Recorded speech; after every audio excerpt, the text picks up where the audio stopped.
une constitution qui n'a pas de délai, qui ne limite pas les choses dans les temps et dans l'espace. Ce n'est pas ça. Vous savez bien que des notoriétés publiques, nous savons bien que la constitution a limité les choses dans les temps et dans l'espace. Donc l'exception ne peut pas être la règle. C'est une disposition transitoire. Et la disposition transitoire, on ne peut pas prendre ça comme étant quelque chose qui doit nécessairement se passer dans une situation des cas de force majeure. Est-ce qu'on n'est pas devant ce cas de force majeure? Nous ne sommes pas dans ces cas de force majeure parce que le pouvoir en place nous a toujours dit qu'il y avait le moyen et on avait le temps pour organiser des élections. Mais pourquoi aujourd'hui on doit... Vous voyez que j'aimerais bien prendre l'opinion à témoin. Voilà, nos amis sont entrés déjà dans la logique du glissement et en évoquant des dispositions qui sont des dispositions transitoires, qui sont des dispositions exceptionnelles, et à des situations exceptionnelles, donc des cas exceptionnels, des situations exceptionnelles. Aujourd'hui, nous sommes dans un cas classique où le mandat du président arrive à terme, il n'y a pas une guerre, il n'y a pas les institutions, on nous disait que les institutions fonctionnent très bien. On nous disait ça lorsque nous avons demandé le dialogue. C'est au lendemain du hold-up électoral, au lendemain de la mascarade électorale où notre candidat Tshisekedi a bâti à plate couture les candidats de la majorité actuelle, la majorité factice et mécanique. Nous avions voulu le dialogue pour qu'on puisse arriver à la vérité des urnes, non, à la vérité des urnes que nous avait recommandé Monseigneur Monsengo, que les élections ont été mal organisées et que la personne qu'on a publiée n'est pas cette personne-là, parce que la vérité des urnes n'a pas été prise en compte. Et nous avons demandé le dialogue. On nous disait non, circuler, il n'y a rien à regarder, il n'y a rien à faire, les institutions fonctionnent normalement, donc nous ne devons pas, vous avez peur de rester au chômage, c'est parce que vous êtes au chômage, c'est parce que vous voulez les pouvoirs pour les pouvoirs. Mais maintenant, nous sommes à quelques heures, je dis bien à quelques heures des élections, ce n'est pas le moment où on doit nous dire que non, on doit glisser parce que les glissements, non, ça c'est dangereux. Monsieur Yves Kissombe, vous avez parlé de l'accord, vous êtes tenté de corriger, non, vous n'allez pas corriger l'esprit et la lettre de la Constitution, c'est pas moi qui l'ai dit, c'est la Constitution, et la Constitution, c'est la mère des lois, et la moindre des choses, c'est de respecter cela. Mais si par malheur, vous ne respectez pas la Constitution, vous savez la sanction sera la sanction du peuple. Les peuples, on peut tromper un peuple pendant un temps, mais on ne peut pas tromper tout le peuple pendant tous les temps. Voilà. Puisque nous parlons de glissement, nous avons suivi quelqu'un d'opposition comme vous, Némois Ntseme, qui s'est adressé à la population du Congo central en termes suffisamment clairs. Némois Ntseme estime qu'il faudrait une transition qui devra durer 3 années. Il a même été très précis, 3 années, avec 4 vice-présidents, et qu'il en ferait d'ailleurs partie pour essayer d'organiser cette fois-là les élections dans un climat apaisé. Quelle est la position de l'un et de l'autre? Je préfère commencer par l'opposition avant de revenir vers vous. Madame, moi, je préfère parler de la République démocratique du Congo. Je n'aime pas parler des hommes. Les débats tournent autour des hommes, je crois que ça ne nous avance pas. Si vous voulez pas et parler si vous avez parlé de ces messieurs-là comme étant quelqu'un de l'opposition, c'est-à-dire je ne veux pas jouer le jeu du pouvoir, qui aime toujours voir l'opposition divisée. S'il est des nôtres, bon, mais en tout cas, je sais que il a le résultat. Il est quand même libre mais vous avez le résultat. Là où il est allé, il a été instrumentalisé par un pouvoir, vous avez eu le résultat. Le résultat est qu'on l'a rejeté. Il a failli la vigilance de nos policiers et de nos militaires pour les sauver du guet-apens qui s'est entouré autour de lui parce qu'on voulait le rosser. J'ai suivi la revue de la presse. Et toute la presse est unanime là-dessus que le message ne pas passer. Donc je crois que si le pouvoir l'avait instrumentalisé, l'avait envoyé, l'avait donné une mission, la mission a complètement échoué. Donc vous voyez, vous avez là la température de la population. Vous avez là le message, c'est un message clair et sans ambiguïté, sans embâche. Les 19, le 20, le 21, c'était encore un message du peuple. Voilà, moi j'aime bien parler de la République démocratique du Congo. J'aime bien parler du peuple congolais qui refuse le glissement. Et le glissement, lorsqu'on veut glisser, il faut faire attention. On peut se casser la figure. Yves Kissombe, par rapport à ce point de vue, est-ce que là, la majorité est en train de conduire le peuple inévitablement vers ce glissement de 3 années de transition encore? Sommes-nous vraiment dans ce schéma? Madame Sonia, c'est le Congo qui nous intéresse. Nous aimons la République démocratique du Congo plus que nous ne pouvons aimer le président Kabila, tel ou tel leader. Ouais. Donc, nous aimons le Congo. Et ce que nous disons, nous le disons au nom de cet amour de notre pays.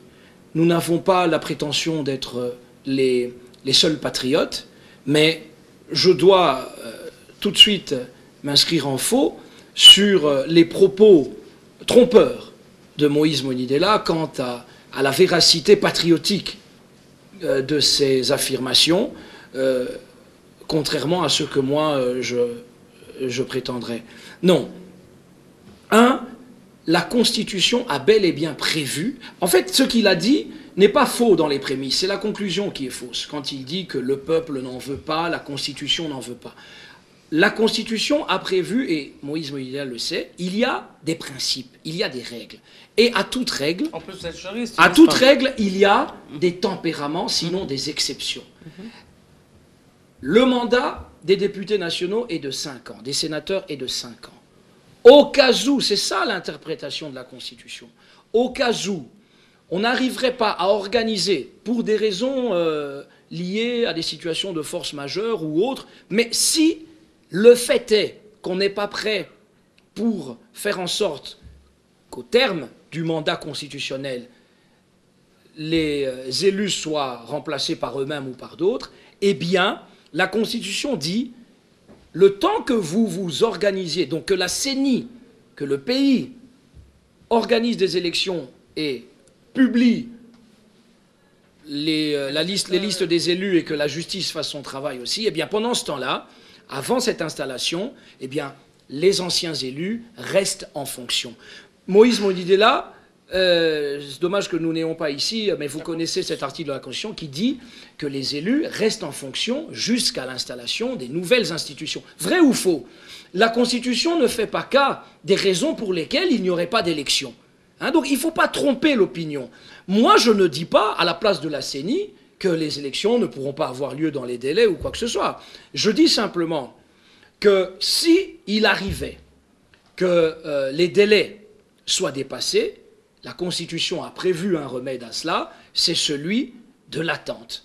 Que ceux qui sont en place restent... D'ailleurs, nous le vivons bien, puisque, je le répète, le Sénat et les institutions provinciales sont en place. Avec la situation actuelle, depuis plus de 4 ans. Attendez, avec la situation actuelle, on va continuer à garder le même Sénat, on va continuer à garder les mêmes assemblées provinciales. Non, il y a un problème, s'il vous plaît, madame, oui. Il y a un problème de légitimité politique. Parce que la Constitution ne dit pas non plus que cette période d'attente doit durer le temps d'un mandat. Je n'ai pas dit cela. C'est pas ça l'esprit de la Constitution. Par exemple, de 3 années ici. Oui, c'est excessif. C'est quand même. C'est excessif. Mais sur le plan juridique, il n'y a pas de problème parce que la Constitution... Je dis bien sur le plan juridique. Parce que la Constitution n'a pas prévu de limite. Malheureusement, force est de constater que sur le plan de la légitimité politique, il va de soi qu'un mandat de 5 ans n'a plus aucune raison d'être s'il dure 10 ans. Ça, je comprends parfaitement. Je pense que dans l'esprit du constituant, il était question d'un dépassement, d'un délai raisonnable. Un peu comme en matière pénale, on doit juger les coupables dans un délai, enfin les inculpés, les prévenus, dans des délais raisonnables. N'est-ce pas? On doit juger les gens dans des délais raisonnables. Et c'est la même chose. Le dépassement, le glissement peut durer 1 année, 2 ans, tout au plus, raisonnablement. Je me plonge un peu dans l'esprit de la Constitution. Autre chose. Moi, j'aimerais mettre en garde ceux qui se croient le droit.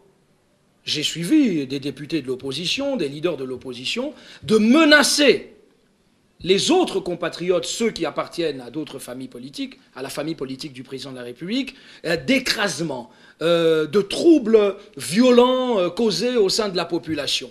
Je pense qu'ils risqueraient d'être, eux, les premières victimes des troubles qu'ils risquent de causer.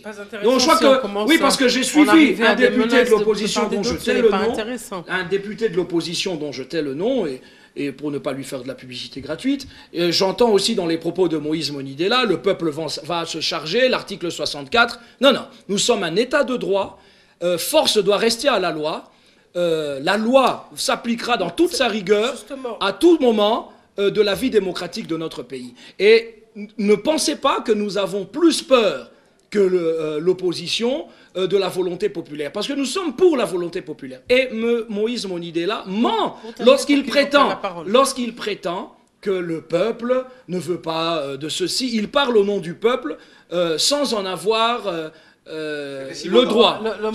Non, je ne parle pas que de mandat.